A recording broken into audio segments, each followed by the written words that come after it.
Welcome to the Halifax Real Estate Podcast. I'm Jason Paul, a realtor in Halifax, Nova Scotia at eXp Realty, and I'm here to help you gain a better understanding of real estate in Halifax. Ian Armour is back on the podcast to explain how a roof is supposed to function, the core assets of a roof, how to tell your roof is reaching the end of its lifespan, and so much more. Please welcome Ian Armour. Welcome back, Ian. How are you? I'm doing quite well. How about yourself? I'm good, sir. We've talked about you coming back for a roofing episode because as we talked about in the earlier episode, in episode 23, Refined Real Estate with Ian Armour, we talked about how you started Refined Roofing. Yes, sir. Yeah. So just for a bit of context for those people that haven't heard that episode yet, what is Refined Roofing? So Refined Roofing is a company I started pretty close to 10 years ago now. I was at Queen's University, Acadia University, doing business, and through the summers was out west roofing to just put my way through school and travel, all that good stuff. Finished school, decided, I definitely don't want to go get a job and work for someone. I'd like to start my own company. What company can I start? Oh, I guess I know how to roof. Let's just go with that. So yeah, that was sort of the origin story there. The plan was always to do roofing and then get into real estate with the lessons I've learned from that and whatever money I could put together. So it was definitely, it's been a great way to learn business, to get contacts. A lot of my guys, they'll work on my flips or whatever it might be. But overall, it's its own business, and it's been an absolute roller coaster. But still involved in that, and we're happily serving people all around HRM. So you're still involved in the business? Yeah, I do. I've got managers and stuff now, sales manager, product or production manager, and they're things run like a top now. So it's I got to make all the mistakes and pave the road for them to have a fairly easy gig. So yeah. Okay. So here we go. Starting with a roof. What is a roof? So a roof, in the most basic sense, is what will cover the top of a building of obviously all different types of shapes and sizes. Roofs there's flat roofs, angle roofs, mansard roofs, barn style roofs, butterfly roofs. You got everything, and you've got pretty much every different type of material that you can put on it, and you can really get really fancy with it. You can keep it basic, but there's pretty much everything out there, and we do quite a bit of it. So okay, so when we're talking about roofs, right? Someone calls you guys to get their roof done. What's step one for you guys when going to redo someone's roof? So step one for us is that's changed over the years, definitely. So first off, for us, we determine if the client's a good fit for us. So again, we've been around quite a while. We use some of the best people in the game, and we actually try and choose the clients that we work with. So right off the bat, if you're looking for the cheapest roof, just someone going up and slapping on a few shingles or tarring a chimney or something like that, we typically rule them out, just saying, this isn't a good fit for us. We're definitely a value driven company, and so if someone's looking for a good quality product, we're definitely the people happy to help. We chat with. Yeah. So what is a cheaper product than that you guys don't like to service? You'll see there's two, especially when you get to like residential roofing, which is primarily what we do. You'll see there's the two main types of shingles. You've got like your architectural grade shingles. They're the nice newer looking ones that you'll see on the vast majority of roofs, and then you'll see the old 3-tab types of shingles, and they're like the older style of roofing. So up until a few years ago, the determination between the two is one was a 30-year or a 50-year shingle, and then the other one was a 25-year shingle. So we won't even touch a roof to put the 25-year shingle, the old 3-tab on. It's such an inferior product compared to the newer shingles. And at the end of the day, on like an average bungalow, it might be the difference of $200 in material, and it actually takes longer to install the 3-tab. So for like if someone's asking, no, we just want the cheapest roof with the cheapest material. Again, that's not our. It's also not. It's a disservice to you, but as well as the client. Absolutely, for the extra less than 5-10%, like you're getting such a better product. Okay, so what is it about? So the cheapest product right now for you is a 3-tab shingle. Yeah. What is a 3-tab shingle, and why is it an inferior product? So the new shingles, so they actually come as a full rectangle, whereas the 3-tabs, just as the name suggests, has 3 tabs off the shingle. Basically, there's just so much more opportunity to wind to get under the tabs. They're not a full-on sheet, so even where those tabs are, you can have water, in theory, run off those, get behind the shingles, and end up on your nail holes. And the wind's the big one, where it has a chance to blow off. Whereas with the new shingles, they're a rectangle. Near the bottom of the shingle on the back, there's a solid tar line that goes across the entire length of the shingle. So you just find that those are just sealing so much better. And they stick to the wood far. No, stick to the shingle below. Okay, Yeah. sorry. Yeah. The other thing is the new shingles, they have what's called like the fiberglass mat. You hear fiberglass shingles. So what that actually is it's a full-on sheet or a full-on mat of fiberglass, and then they actually stamp the asphalt to them.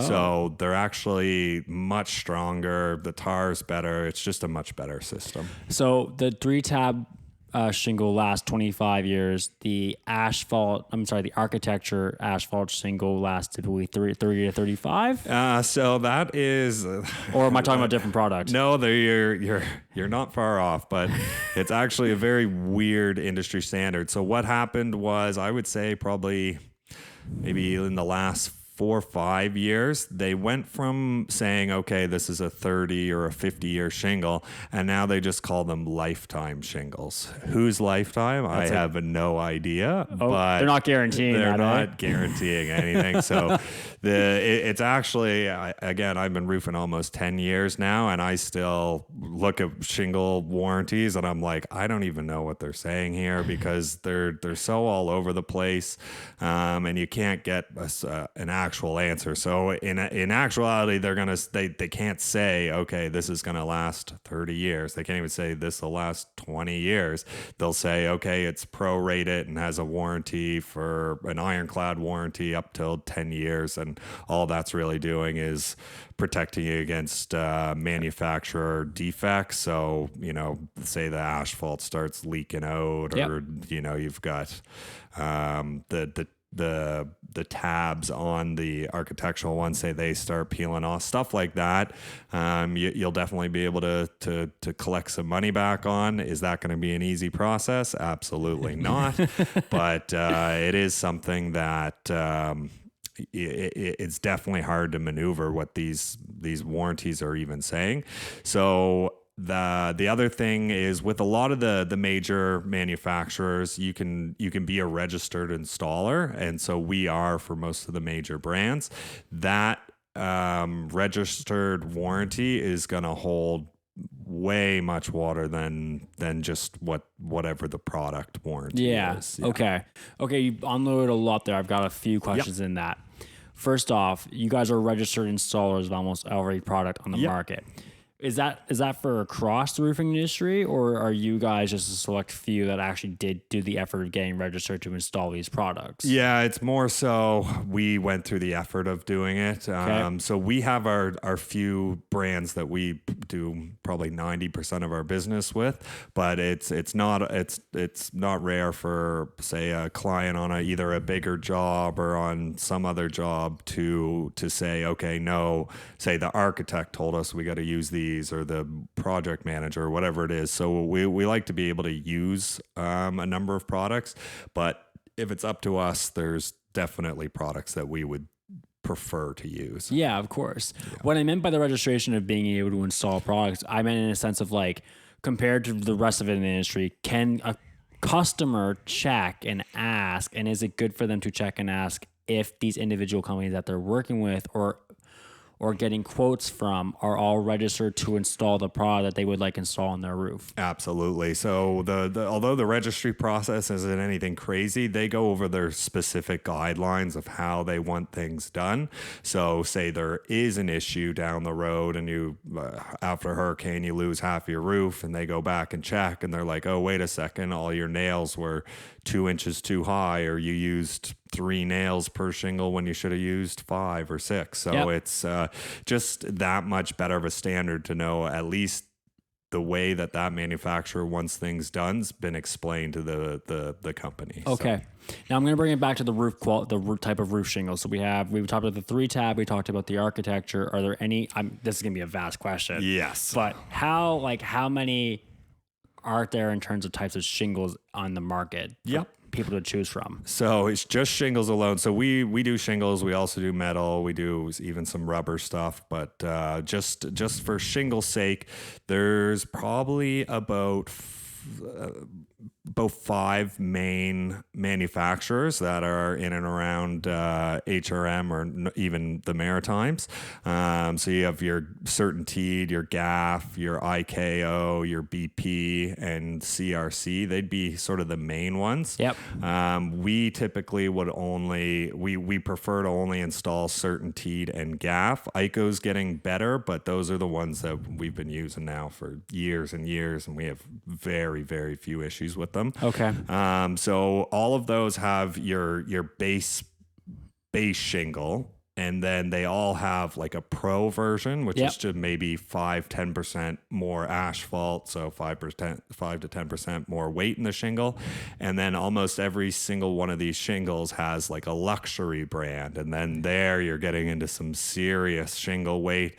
They can look awesome, and we actually do quite a bit of the luxury brands, they call them, and they really are really nice, and they are gonna last longer, but they definitely are an investment. Is it worth it for someone to go from, say, the standard brand to the luxury brand on their roof? Because as we talk about with roofs, it's all about life expectancy, right? The longer you have the roof, the less you're going to spend down the line, and also including resale.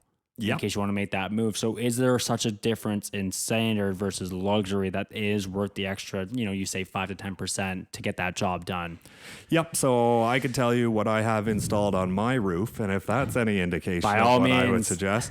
So I went with the Certainteed, and I went with the premium version. So it's not quite in the class of a luxury shingle, but it is that, say, 5% more shingle, and you're probably 5% more in cost, but they're just like, you can, if you were to hold samples in your hand, like the regulars versus the pros or the premiums, there's definitely a noticeable weight difference, and the colors are a little nicer as well. But again, for that extra 5-10% to go one jump up on the standard brand, I definitely think it's a good investment to make. You've brought up weight a lot in the last couple minutes. How important is weight to a shingle? So weight's definitely important, as well as the adhesion of like your tar strip on the back. So weight is obviously a determinant of how thick the shingle is or how much asphalt you're using, and that's definitely important. The other things to know is that in like an actual shingle, there's different types of fillers, and there was actually some massive lawsuits, and I'm sure people will be familiar with what I'm talking about with the BP brand and the IKO brand back probably mid 2000s, where they were actually using like a limestone as a filler, and they were like the organic shingles, and shockingly enough, they just like after 10 years, the shingles were like just completely done.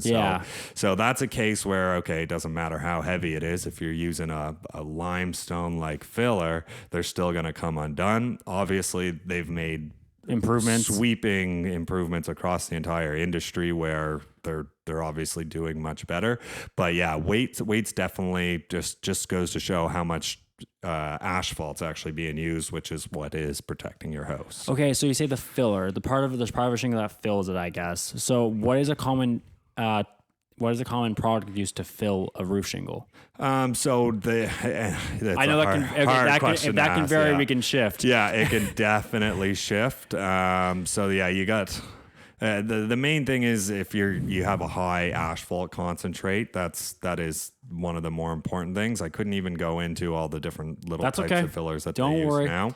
One other notable thing that they're putting in the shingles now, though, is they put in the copper sulfite, and what that is to make your shingles more algae resistant. And so the copper actually reacts with any organic matter on your roof, and it'll prevent either your streaking or your moss buildup or any of the lichen buildup or anything like that. So it's and you'll see, well, if you're looking for shingles, you definitely want to go with those algae resistant ones, and that's what that is copper sulfite in the shingles. Oh, interesting. Okay, so I guess if you're right below a tree, that's better to go for that copper sulfite in the shingle because it'll, when the leaves fall on, that's how you get the moss on the roof. Exactly right. Okay, so we talked about the 3-tab, the architectural. What about metal? Yeah. So metal is, again, as many shingles, there are different types of shingle brands and shingle luxury, this and that. There's equally as much on the metal side of things. So, and you could get, one of the most common metals you're seeing in Nova Scotia is like just a classic Scotia metal type product. It's a majestic rib profile, but it just means it looks like what you'll see on a lot of roofs where it's kind of a rippling metal across it, and you can get it in I forget, 13 to 20 different colors, something like that. So you got lots of options there. Another common one is Vic West, and they just have, it's very similar but different profiles. And then you go all the way up to some of they basically look like the metal shingles. They actually get installed very similarly to how the metals or how the shingles are installed. And then you have all the way up to your standing seam, and that's the one where it just looks like there's just clean rows on the roof. That's the highest grade. That's the highest grade. Those roofs are amazing. We love doing them, and they are expensive, but those things will last 100 years plus. 100 years plus. Oh, so it's worth the up. Yeah. Okay. So what is the general cost difference between the luxury asphalt shingle and the luxury metal roof? Again, hard question to answer because it all depends. So if you have just like a straight bungalow, you're talking with one set of numbers. But once you get into something with 3 dormers and it's a 12-12 pitch and there's no boom access and like there's the old Victorians. Yeah, exactly. So you're working with way different price bases on both. So it's hard to compare. Generally, your roof is a little bit less than double for metal and a little bit less than triple for labor standing seam. No, total price. Okay, total price. Yeah. Okay. So we talked about the different lifespans of these roofs. So asphalt 25 to 50 to lifetime. No, you're 20 to 30 years. 20 to 30 years, right? A quality metal roof, 100. No. So again, standing seam, yes. When you go back to like the Scotia metal, like the majestic rib, the difference in the classification is they actually have screws that go through the face of the metal, and now you'll typically have like a nice thick rubber like gasket on it. Yep. Now your roof is really only as good as those gaskets are going to be. So once those start failing, and then you can start having some leaks there. And so you're probably double the life of a shingled roof with those. So 50 years or so. And then once you get into the standing seam, then you're into the 100 years plus. Wow. Yeah. Okay. I'm going to bring it back right at the beginning. Yep. We're talking about the process of working with you guys. Yep. So we call out Customer calls out to you guys and you're trying to figure out if they're the right fit for you guys. Yep. What makes the client the right fit? Just value oriented. We typically right off the bat will say, listen, we're not going to be the cheapest. We're likely not going to be the most expensive, but we're someone that is your value. If you call us, we're going to answer. If you have questions or if you need pictures or you need anything like that, we're going to be there for you.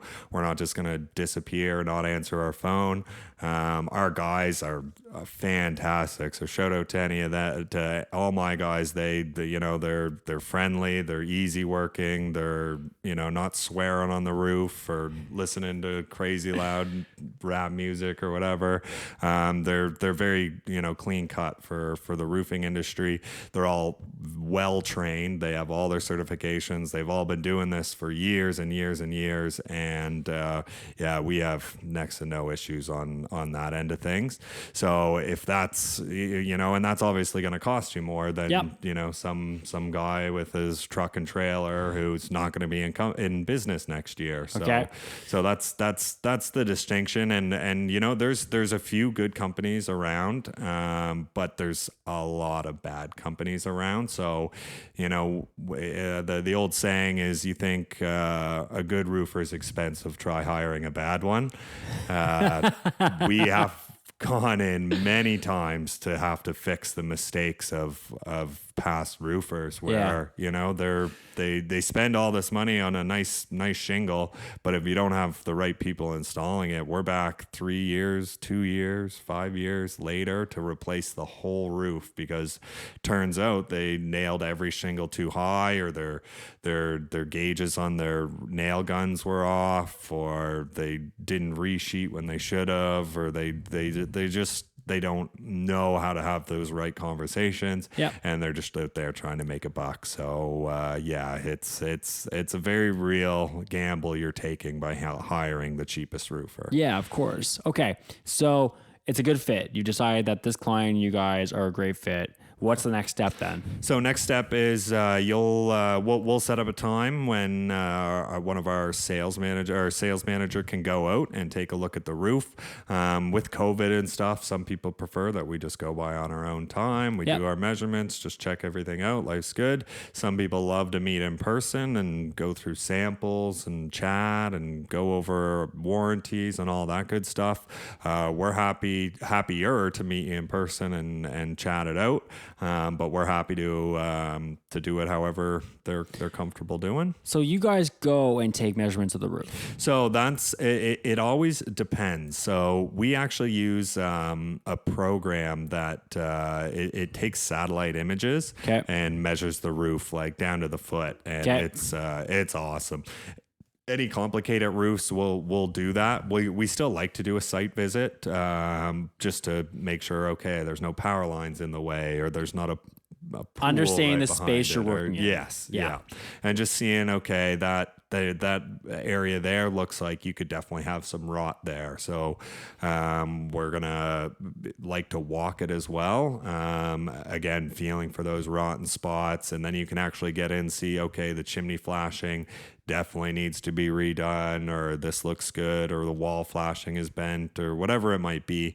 It's just good to have the eyes on it. Yeah, so you can give the full quote or the full job and not just a patchwork, which we're going to get into because I do have questions about that stuff. Absolutely. Okay, so this is a question actually for me, because as realtors, when we show houses, common practice is to take a picture of the roof and send it off to a roofing company. Yep. Is that how you guys, would that work for you guys as well? Or do you prefer actually, I know you just talked a whole long spiel about going in person. Can you still quote a job accurately based off a photo taken off of a realtor's phone? Or is it just have the client call us, we're going to come out and quote the job for you properly? Yep. So it totally depends. Again, if you're a buyer, you're a seller, what we can often do is, so say you're representing a buyer, and we have just as much access to the MLS as you guys. We just look up the listing photos. We get a very general sense of what the roof looks like and what our approximate square footage is, which you can just find on the listing. Yeah. Then we account for that extra waste and pitch of the roof and all that good stuff. So we can get a fairly detailed quote based on, okay, this is everything that's going to be involved. We can then give a range of what we think the square footage is. So it could be the difference of, 10-15%, but we say, okay, this is our range here. So when you're buying and you need a quote quick, we can get you, like, we work with a number of different realtors. And if they say, okay, we need a quote by the end of the day, we can say, okay, we can get you a quote by the end of the day within, 10, 15, 20%. Yeah. And at least have something to be working with there. Then as say they do get the house, and then we'll also typically round up thinking, okay, like, worst case scenario, here's your price. So yes. then they can move forward with that. Then as they get the house and we need to go in, that's when we send our guys out to actually get a better idea. Same thing, we can still order the Eagle View, the satellite imaging, and that'll give us the actual measurements. Okay. So we've gone from consultation to this client wants to work, we can do the job. Yep. From then on, what's next? So what's next from there is we just look at our schedule, say, okay, we can fit you in, between this 3-week period. Okay. Some people are saying, okay, I'm going on vacation here. Can you book me in firm for this date? And so sometimes we do that. A lot of people, which is just a nice thing about Halifax, is they're pretty chill. And they say, as long as I'm done before September, I'm happy. Or as long as I'm done before November, I'm happy. So we like to have a fairly good buildup of people that are just, okay, just do it when you can. Yeah. And we'll line those up. And then some people that are say, okay, no, I want to be booked in firm for this day. We also like to do that because, it's nothing for us to lose like a week to weather and then have to go, change the schedule and all this and that. But as long as most people are just happy to get done at a certain time, that makes our life easy and that keeps their life easy. Of course. Okay. So now you've got a job time, you've got a time slot figured out. It's a 3-week window. Yeah. Is that how long it typically takes to change a roof? No. I know that's variable based on the quality, Yeah. the condition of the roof, how many we talked about Victorians versus bungalows Yep. and all stuff like that. So they can vary. Yeah. Okay.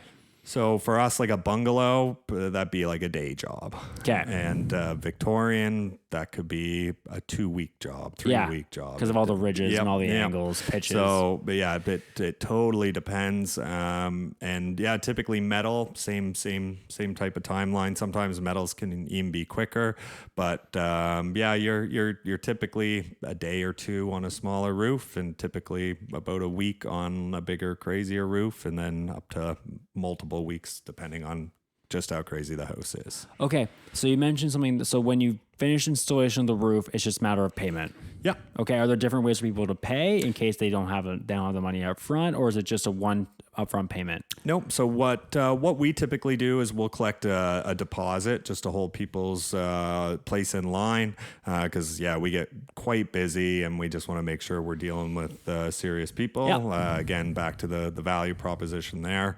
Then typically that we would accept as a Visa payment, and afterwards we typically try and get the rest of the payment in check. We do actually have financing available. It's a third party that they'll come in and they can finance it. They're probably 8% interest, somewhere around there, but then they can spread out your payments over 5-10 years, whatever you want to do. So we most of the customers that we work with, we get a deposit up front and then a check at the end. Okay. So that's how start to finish this whole thing works. I want to get into more about roofs because with roofs, most people make the mistake of thinking it's just the shingles that need to be replaced. Yep.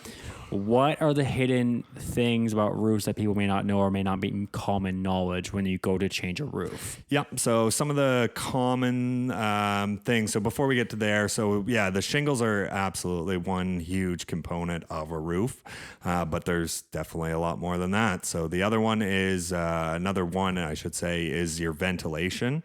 So, and that's something that we definitely take care of. We go through, we figure out, okay, we're going to need some ventilation here. We need an upgrade or whatever it might be. So, so for the roof, you see the most common types of ventilation are your soffit vents. So that's at the very bottom of your roof when you're like looking up, up to the wooden soffit is what we call it. But if you're not familiar, it's like the very bottom of the peak of the roof on like wrapped underneath where you can actually see it from the ground. So that's your soffit vent. And then at the top of the roof, you should have either like they're like square vents, about say a foot by a foot. And you should typically see maybe 3 or 4 of those up on an average size roof. Or the new way that we do venting is through your ridge. So that's the very peak of the roof. So what we actually do is we cut about an inch off the top of each side of your peak of the roof. Then you put this semi-permeable membrane down that it acts as the vent, and then you put your shingle cap on top of that. And now how that's supposed to work is your soffit, so your vents near the bottom are your intake vents, and your vent at the very top is like your exhaust. And so it actually uses physics to pull air through the bottom of the roof and out through the top, and that should leave you with a nice cool attic. So you actually want your attic to be the same temperature as it is outside, and that's important. If you have a very warm attic, which I know some of you do, it actually cooks the shingles, and you'll lose up to 25%, 30% of the life off your roof just because you don't have those vents there, and it's just cooking the shingles. So ventilation is hugely important. Hold on. The roof is ideally the same temperature as the inside of your home. No, as your attic space. Yeah. Is your attic space is ideally the same temperature as your house? As outside. Oh, as outside. Yes. That's still wild because most roofs cook. Yeah. You step into a roof to like do an inspection, and like they're usually hot and heavy. Yeah. And that's good to know. Yeah, no, you actually want quite a bit of airflow through there, and that's going to make your roof last substantially longer. Okay. And that's not even, the other caveat or the other, I guess, effect of having a roof that's too warm is, and a lot of folks around here are familiar with it. When we had those crazy ice storms a few years ago, when we had ice dams every single house, so having an attic that's too warm is actually one of the main causes of those ice dams.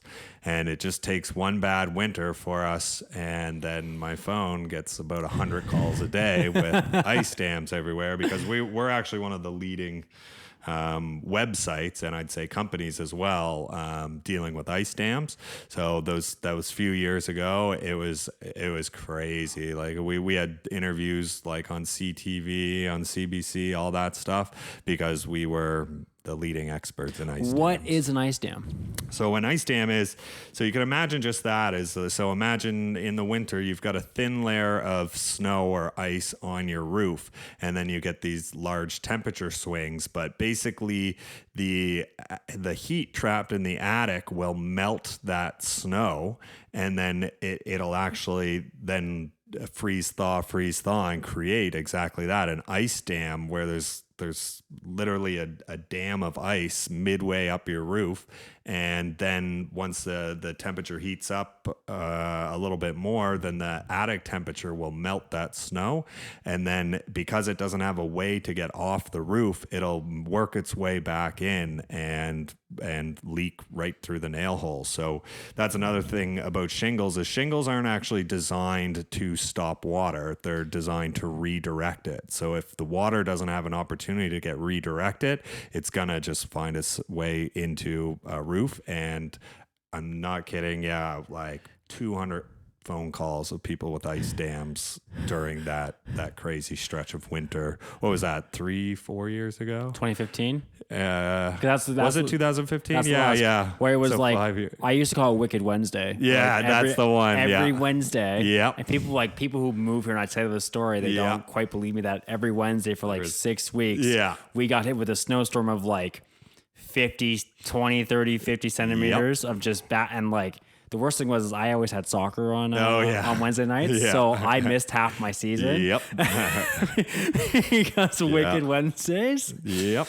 So, okay, asphalt shingles are designed to redirect water, but they're not actually waterproof. Exactly, and so that's another thing to mention. So they're only approved for certain slopes or certain pitches of a roof. So if you're getting down to like a close to flat roof, you definitely can't be using shingles on those for the reasons I just explained. So that's definitely something that should be accounted for. What would you use then on a pretty much flat roof? Rubber? So there's then it's the same as the metal and the shingle. Okay. There's multiple different products there. So the main ones are your modified bitumen. So that's what your torch on roof is. Then you've got it's similar style, still a mod bit product, but it's a peel and stick method. So you actually don't need the hot torches, which is some people say, okay, well, it's not going to do as good a job, and other people say the technology's there. Yeah. We do a decent amount of it. I wouldn't want to do like a large commercial building in the peel and stick, but we do like carports, and we do, some roofs, they just have like a small section at the top that's flat. I think it's great for that. I wouldn't want it where you definitely have a lot of water pooling. Okay. Then you also have your EPDM, which is, for lack of a better term, kind of like a plastic type roof. It comes on in big sheets. Then you have your EPDM, then your rubberized roof as well, which is just like a big roll of rubber that goes on. I want to bring it back to the functionality of a roof. Okay. Yep. So typically speaking, when roofs leak, just because of all the airflow in there, you get quick access of mold in a roof. What is the typical reason you see as to why a roof would leak? So main reasons are poor workmanship, or from either the people doing the roof, whether it be from a poorly built something that doesn't slope right. And then typically is, like a blown off shingle. So if you're not paying, if you're not, staying up on the maintenance of the roof, or you're pushing it a year or two past where it is, it doesn't take much for a section of roof or a tab or whatever to blow off, and then you're right back into water being able to get in. So. Yeah. So those people that have what are signs of decaying roofs then? So some of the signs that you see, so there's two main signs, and actually ventilation plays a big deal into those. So you start to see shingles curl up, obviously, and so that's typically a case where you have too much heat underneath, and they'll actually just start cooking. And that's why they curl. That's what causes the curl.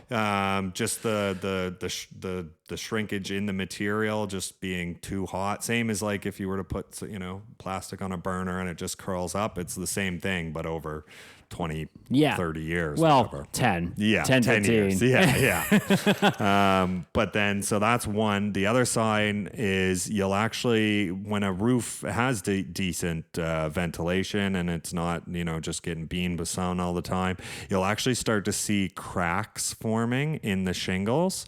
And again, these things aren't designed to last forever. Eventually, they are going to reach that point, and those cracks will start happening. And then as they get worse, that's when tabs will start falling off, or it'll just start getting worse for wear. Yeah. And that's when the decay becomes visible, because Yes. so many cracks and and once cracking starts, that's when portions of the material / product start decaying away.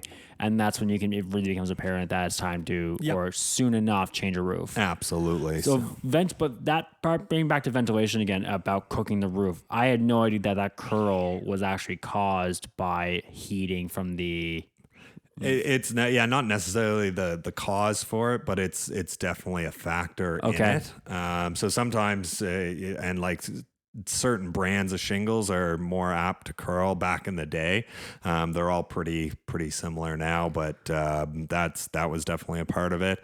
But yeah, you'll definitely drive by roofs and you'll say, okay, that whole roof is curled up, and then you'll see other roofs that are clearly in need, but they won't be curled up, but they're just decaying. Okay. Yeah.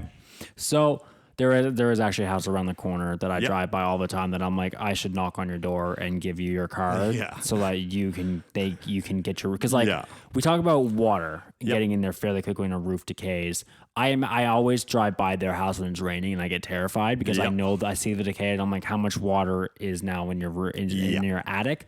So what happens when water gets into an attic? Yeah. So number of different things. And that's the thing about some of these slow leaks. Sometimes you won't know at all if you have there's not any water pooling through, or you don't have any spots on your roof or anything like that. And then a few years later, you're going to go up in your attic and there's going to be a fine layer of mold on every square inch of it. And obviously that's no fun.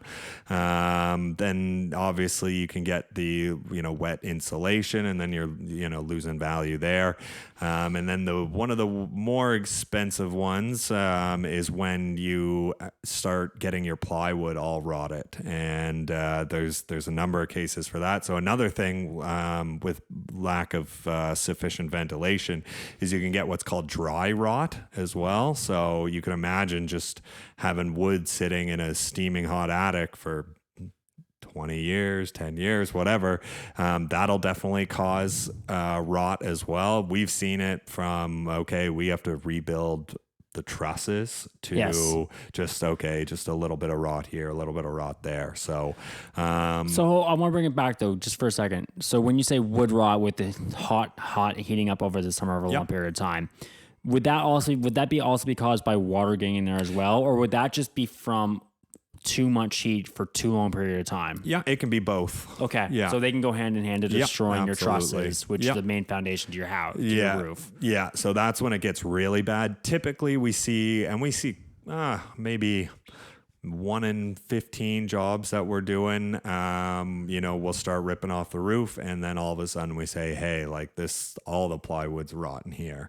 And that's definitely a concern. So that's why we like to, as much as we can, get up and walk the roof. And it's typically lower slope roofs that it's more of an issue. When you get a greater pitch on the roof, water typically is just going to slide off it regardless. Yeah. But lower pitches of roofs, and some of the signs you can see, the obvious signs, if you walk your roof and there's a bunch of soft spots, then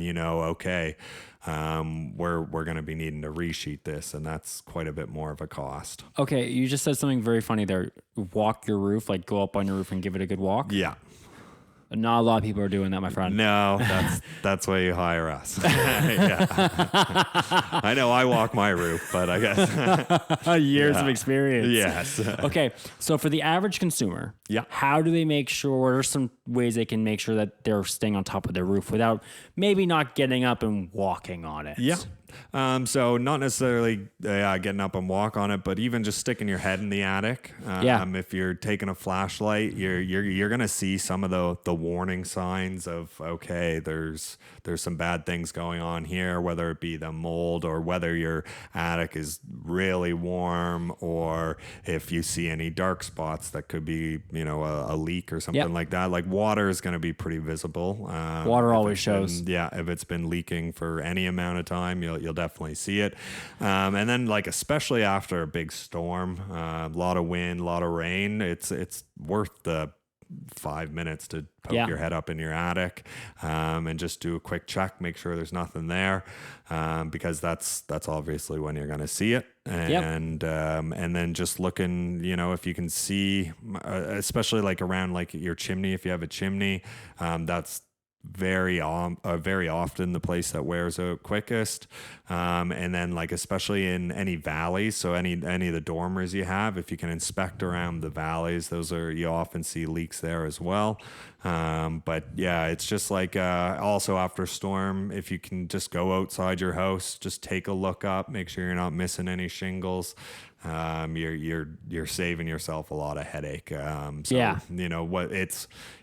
Maybe a couple $100 max for us to come out, do a little repair. But if you're not even aware of it, and then, your roof's been leaking for 6 months to a year, now you're into up to, thousands if there's lots of mold, all this stuff. So roofs can quickly get out of hand because of the airflow. Absolutely. Because of a typical ventilation of a roof in natural terms is, as soon as you get water in there, the airflow makes the mold grow especially quick, just because of the environment that it's growing in, which then can leave, which is how you get, I'm sure you've been into an attic full of mold, which is disgusting. Yes. Yes, it is. We talked about asphalt shingles. Are there any signs of metal roofs being at the end of the line? So again, you're looking at the rubber gaskets. Okay. So if you have a metal roof and it's, you're plus 20 years or so, it is worth just either getting someone to go look at it or just to walk over it. Because once those gaskets are gone, that's when you start getting into some problems. Even though they are raised up, they're typically screwed in the peaks of the ripples of the profile of the metal panels there. So it's by design meant to not have a lot of water flowing over it. Yeah. But, and that's the other thing with the metal roofs is, they in theory should be lasting a lot longer, but if you don't have the right people installing them and they're screwing down those gaskets too tight, they're obviously going to fail years before someone that knows exactly how far to put them in. So that's definitely a huge determining factor on how long a Scotia metal roof or a Vic West roof is going to last. It's installation. So again, the number one way roofs fail is poor installation. Yes, absolutely. So we're bringing up the nails, right? In terms of being, I've heard too short, too tight. You make it sound like the fundamental key to making a good roof is making sure you nail it down correctly. Yeah, as grossly undersimplified as that is, that's exactly correct. So when you get into shingles, for example, there's clear lines that the manufacturers have put on. But when you have, like a roof is, thousands of nails in it. And it's all about your installers trying to do it quickly and trying to do it correctly. But if you're not dealing with people that are familiar with doing roofs, or they're not good at doing the roofs, or they just frankly don't care and they just say, okay, let's get this slapped on, make it look good, you can definitely get into some trouble there. And your nail patterns are very important as well. So when you're putting in the nails, you want to be 1 inch from the edge of the shingle. And now if you have someone that's nailing it, 2-3 inches inside just to give up that speed just to get it done quicker, you're susceptible all over your roof to wind being able to get under that and blow it off, and or water get in, or not so much water. Water is more so an issue when your shingles aren't butt up nice and close to each other. Okay. Because then if there's a gap there, then you can get some wind-driven rain under some nails. You can, once you get some snow on there and all this stuff, that's sort of where you run into your problems. But the big one with nails is, so say you're nailing, and like nailing guns can be very sensitive. So if you don't know what you're doing and you're just punching through each shingle, then you can have a roof that is compromised top to bottom. And we've seen them, like people just not caring or not knowing, and literally could go up and tug on any single shingle on a brand new roof that you just spent $5,000 on. It's total garbage. Nothing you can do. And no way. They just bullet holed the whole roof. Yep, absolutely. Imagine how that looks from the inside. Just like little millions. Yep.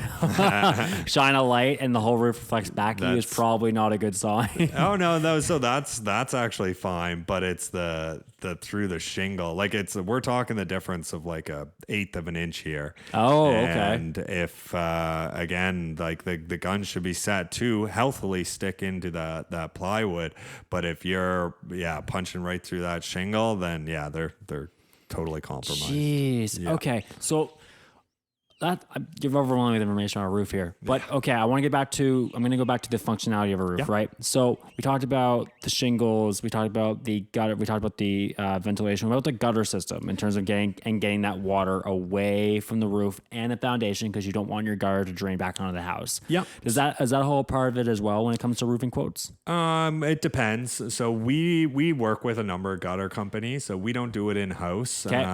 We're just saying, let's keep our guys roofing. That's what they're best at. Let's have the guys that are good at gutters do the gutters. So gutters are definitely important, and we've seen, again, same deal, people do them wrong and it just causes problems left, right, and center. So the slope of your gutters is super important. Understanding how much water is getting directed to certain areas, that's important. And just at the very bottom, directing it away from either falling. So some roofs you'll see water will just spit down into the corner onto another roof and then just fall off that roof. And those roofs, shockingly enough, are absolutely wrecked where the water hits it. So it's like, okay, let's use our heads here. So you got to think about it. Like, water is going to find a way through. Always. Water Always. is tricky. Water is cancer to a home. Yeah. Water absolutely. will always find a way, and it will always spread if it finds a way. Yeah. Water is cancer. So you definitely have to have some thought put into how the gutters are going to be put on and all that stuff. So that's definitely a big part of it. The other big part of it that we haven't really touched on yet either is the underlayment. Okay, good. So what we typically use is ice and water shield. That's industry standard. We often will do 2 rows of the ice and water shield. What is ice and water shield? Ice and water shield, it's kind of like a ice dam preventer. No, it's kind of like a blue skin. Okay, like just a real thick, sticky section of roof.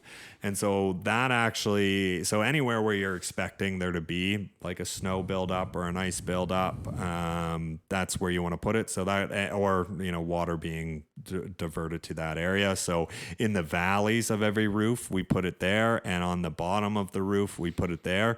Sometimes we'll, like I said, do 6 feet ice and water shield. Some people, they want their whole roof done with the ice and water shield. So there's, and those are always a treat when you rip it off. Like ripping off the old shingles when there's a lot of ice and water shield is probably twice as much work and twice as labor intensive, because you got to peel up each little piece. Like this ice and water shield is definitely a well-designed product. Yeah. So what that actually does is it's because that's going to be an area where you're going to have water, snow, whatever it is.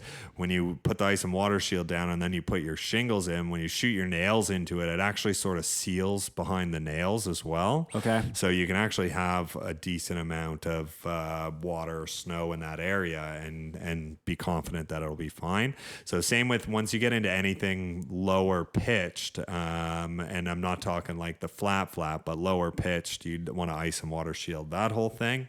Okay. Then on the rest of the roof, you use it's like It's kind of like a Tyvek, like a host wrap type material. It's thicker for sure, and it's got like kind of more of a plastic feel to it. So that goes on the rest of the roof. So say you did have a shingle blow off, you still have some. You're still protected. There. Yes, you're protected by the barriers you've laid underneath the shingle to make sure you're good in case, because sometimes like Nova Scotia and September, we do get the occasional tropical storm, the occasional hurricane. We just had one on Friday. Yep. So, and that, I'm sure those are all great for roofs. Oh, yes. Every storm, it's like, okay, that's going to be a busy few days. Yeah, absolutely. Okay. So before we get out of here, is there any other major part of a roof that needs to be identified? No, those would be the main things. I guess the other thing to look for is like any of your like penetration. So anything that goes through the roof. So like your chimney in like skylights or any vents or anything. Skylights like are the worst. Yeah. So skylights are the worst. Every time I view a house with a skylight, I look up, I just think that's leaking. Yeah. Yeah. Yep. So they've come a long way in technology, and we've been doing Velux skylights. I would not do anything other than Velux.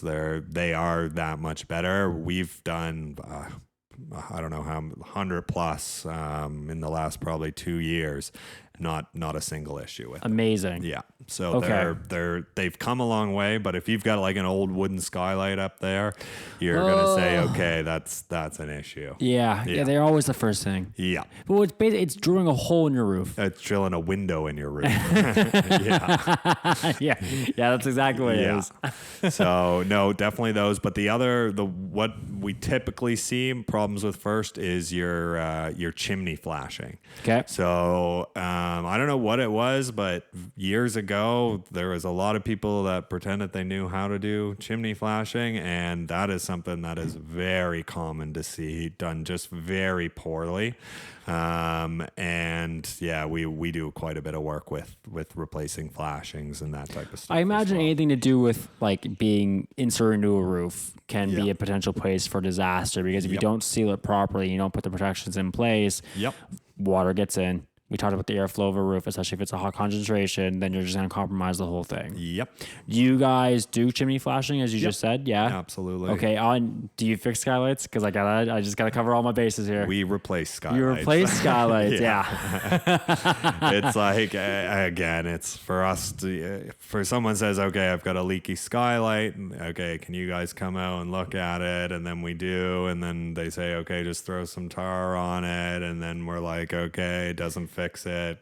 Same old song and dance. So we typically wouldn't go do a skylight repair unless you say, okay, no, I'm ready to do the replacement. Say if we're doing the roof and they're not quite in a position to replace all the skylights, like yes, we're gonna do what we can to touch those up, but there's no way that we can warrant our work around a 20-year-old skylight, because that's made out of wood. Yeah, we know, and in most cases we push our customers, okay, like this is an old skylight, let's replace this. And you don't push them, you educate them. I educate them, yes.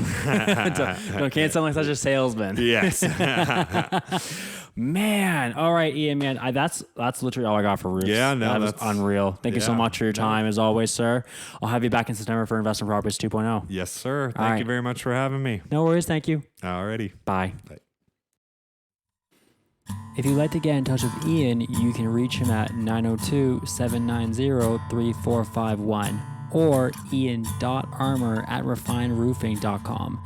And if you'd like to get in touch with me, you can reach me at 902-220-7357 or jason.paul@kw.com. Thanks again. Bye.